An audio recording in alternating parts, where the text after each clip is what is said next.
할렐루야. 오늘도 새날을 주신 하나님을 찬양합니다.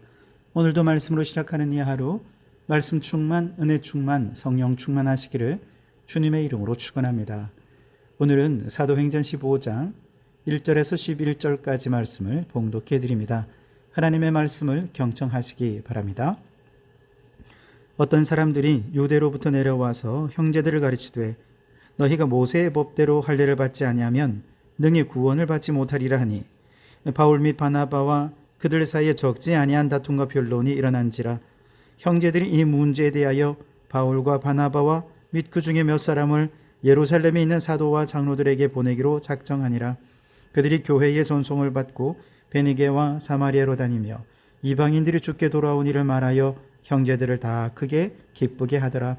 예루살렘에 이르러 교회와 사도와 장로들에게 영접을 받고 하나님이 자기들과 함께 계셔 행하신 모든 일을 말하며, 바리새파 중에 어떤 믿는 사람들이 일어나 말하되 이방인에게 할례를 행하고 모세의 율법을 지키라 명하는 것이 마땅하다 하니라. 사도와 장로들이 이 일을 의논하러 모여 많은 변론이 있은 후에 베드로가 일어나 말하되 형제들아, 너희도 알거니와 하나님이 이방인들로 내 입에서 복음의 말씀을 들어 믿게 하시려고 오래전부터 너희 가운데서 나를 택하시고 또 마음을 아시는 하나님이 우리에게와 같이 그들에게도 성령을 주어 증언하시고 믿음으로 그들의 마음을 깨끗이 하사 그들이나 우리나 차별하지 아니하셨느니라.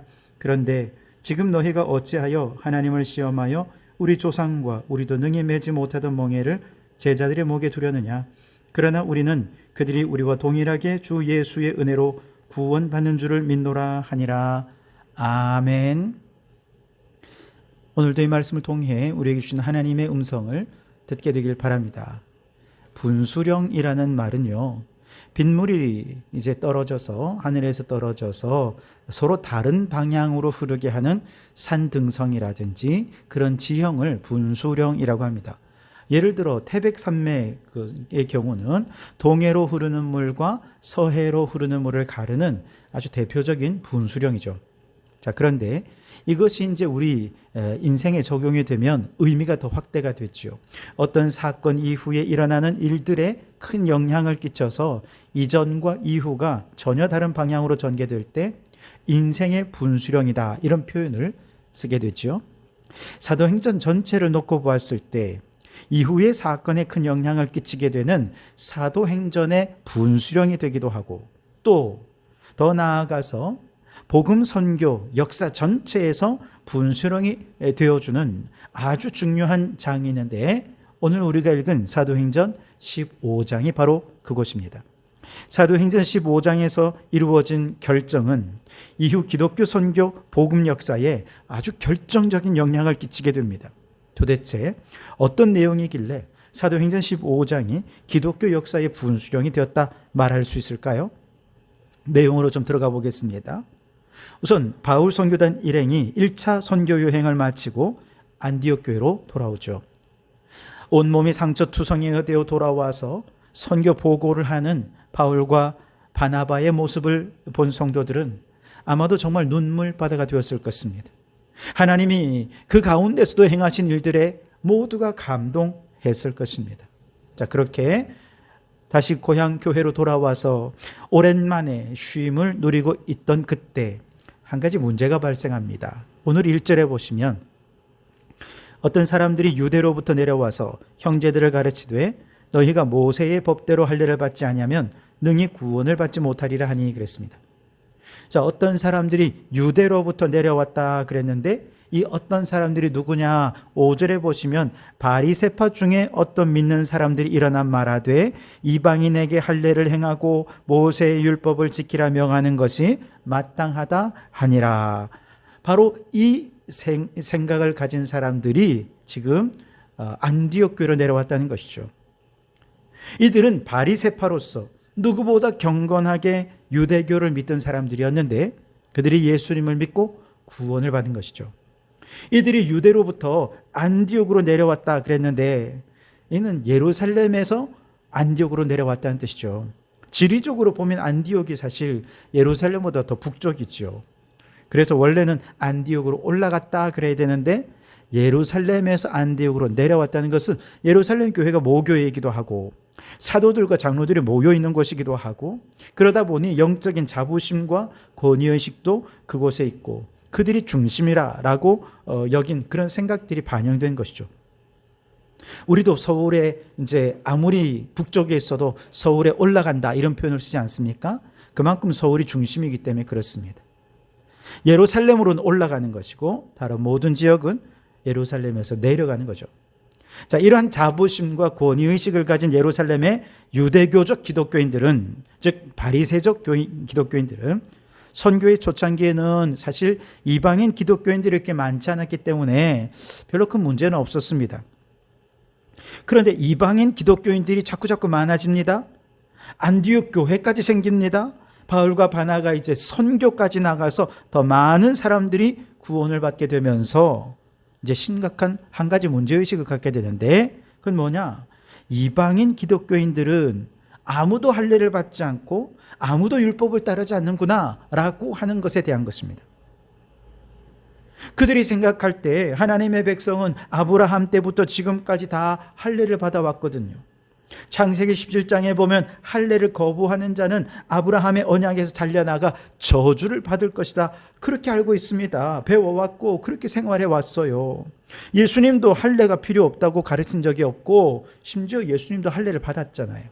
자, 그렇다면 이방인들도 예수님을 믿을 때 그 믿음을 확인하려면 할례를 받아야 되는 것 아닌가? 라는 강력한 문제 제기가 있었던 것이죠. 반면에 바나바와 바울이 이방인들에게 복음을 전할 때 아닙니다, 오직 예수만 믿으면 오직 은혜로 우리는 구원받는 것입니다 라고 전했을 뿐입니다. 할례를 받아야 한다거나 율법을 준수해야 한다거나 전혀 가르치지 않았습니다. 왜 그랬습니까?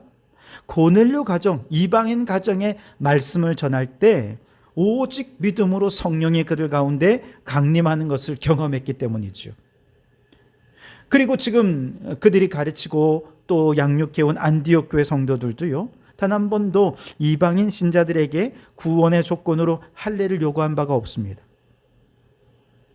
왜냐하면 할례를 행하지 않아도 동일하게 믿음으로 성령이 역사하시고 그 믿음 안에 무럭무럭 믿음이 자라왔기 때문에 그렇습니다. 그래서 예루살렘 교회에서 안디옥 교회로 내려온 바리새적인 기독교인들과 바울과 바나바 그리고 안디옥 교회 성도들 사이에 이 문제가 다툼이 있었습니다. 1절의 내용대로 모세의 법대로 할례를 받지 아니하면 능히 구원을 받지 못하리라 라고 강력하게 문제를 제기한 것이죠. 처음 이방인 선교를 시작할 때 바나바와 바울은 예루살렘 교회에 가서 공식적으로 이방인 선교를 이제 인정을 받고 선교를 시작했죠. 마찬가지로 자, 이 할례가 구원의 조건이냐 하는 이 문제에 대해서 안디옥 교회는 예루살렘의 사도들과 장로들로부터 이거 최종적인 결정을 받아야 하는 것이 마땅하다라고 생각했습니다. 그래서 안디옥 교회에서는요, 바울과 바나바와 다른 지도자들을 이제 예루살렘 교회로 보내기로 한 것이죠. 2절에 보시면 바울 및 바나바와 그들 사이에 적지 아니한 다툼과 변론이 일어난지라 형제들이 이 문제에 대하여 바울과 바나바와 및 그 중에 몇 사람을 예루살렘에 있는 사도와 장로들에게 보내기로 작정하니라 그랬습니다. 자, 그렇게 해서 예루살렘에 올라갔는데 바로 이 예루살렘에서 모인 장로들과 사도들이 함께 모여 회의한 결과 어떻게 결정이 나느냐에 따라서 마치 태백산맥에서 비가 내려서 동해로 흐르느냐 아니면 서해로 흐르느냐 이 갈라지는 분수령이었던 것처럼 복음을 전할 때 할례를 행할 것이냐 아니면 안 해도 되느냐라고 하는 이것이 결정되는 것이죠. 그래서 예루살렘 이 회의는 복음의 역사의 분수령이 된 것이죠.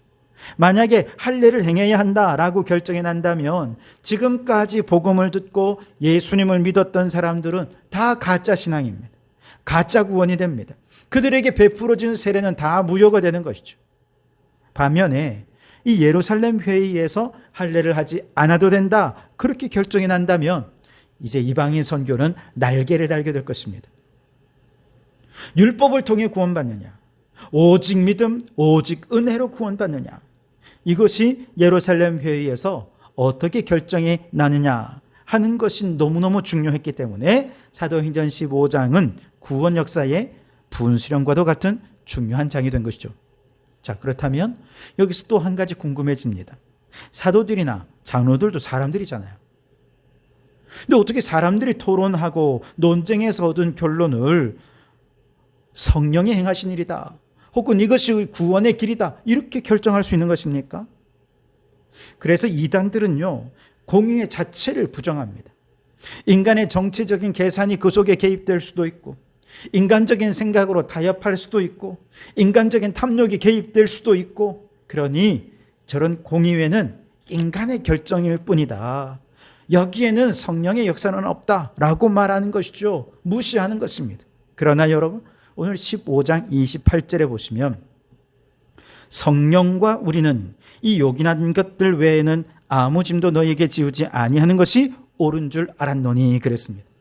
분명히 사도들과 장로들이 모여 회의하고 결정한 것이지만 단지 그들만의 결정이 아니라 이것은 누구의 결정인가요? 성령의 결정이다라고 고백하고 있는 것이죠. 그래서 성령과 우리는 이렇게 말하고 있는 것이죠. 여러분, 사람의 회의인데 어떻게 성령의 결정이라 말할 수 있습니까? 그 이유는 한 가지입니다. 오직 하나님 말씀에 근거해서 결정했기 때문에 그렇습니다. 예루살렘 회의의 사회자는 야고보 사도였습니다. 이때 야고보 사도는 요한의 형제 야고보가 아니고요, 요한의 형제 야고보는 이미 순교했잖아요. 예수님의 형제 야고보입니다. 이 야고보가 모든 토론의 내용을 다 듣고 최종적으로 일어나서 성경을 인용하며 말하기를 15절에 선지자들의 말씀이 이와 일치하도다 기록된 바, 그러면서 성경에 근거해서 이방인들에게 할례의 짐을 지우지 않기로 결정을 한 것이죠.